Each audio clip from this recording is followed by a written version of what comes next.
Voici deux choses qui arrivent lorsqu'une personne vient d'être baptisée du Saint-Esprit. La première des choses, c'est que lorsqu'on vient d'être baptisé du Saint-Esprit, lorsqu'on est rempli de l'Esprit Saint, c'est l'Esprit qui nous conduit. C'est l'Esprit qui prend le contrôle de notre corps. Jésus, quand il a reçu son baptême, on dit que le ciel s'est ouvert et l'Esprit de Dieu est descendu sur lui. Et cet Esprit l'a poussé dans le désert, là où il a jeûné pendant 40 jours. On peut le lire dans Marc 1, le verset 12. Aussitôt, l'Esprit poussa Jésus dans le désert.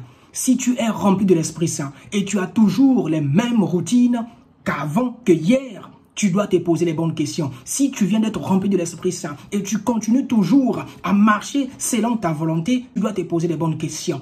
La deuxième chose qui arrive lorsqu'une personne vient d'être remplie de l'Esprit Saint, c'est que cet Esprit Saint qui prend le contrôle de ton corps, qui te conduit maintenant, c'est cet même Esprit aussi qui va te pousser d'aller propager la parole de Dieu. Souvenez-vous des disciples, ils étaient 10 dans la chambre haute, ils parlaient, en fait ils étaient en train d'attendre l'Esprit Saint. Et quand l'Esprit Saint est descendu, le jour même, Pierre est sorti, il a prêché la bonne nouvelle. Combien de personnes, combien des âmes sont venues à Dieu? Près de 3000. Ce que tu fais, une fois reçu l'Esprit Saint, c'est que tu dois sortir, tu dois évangéliser. Même autour de toi, il y a des âmes qui ont besoin d'être sauvées. Lorsqu'on reçoit l'Esprit Saint, Jésus lui-même, Marc 1, le verset 14, on dit, Jésus lui-même, après que Jean eut arrêté, Jésus alla en Galilée, il proclamait la bonne nouvelle du royaume de Dieu.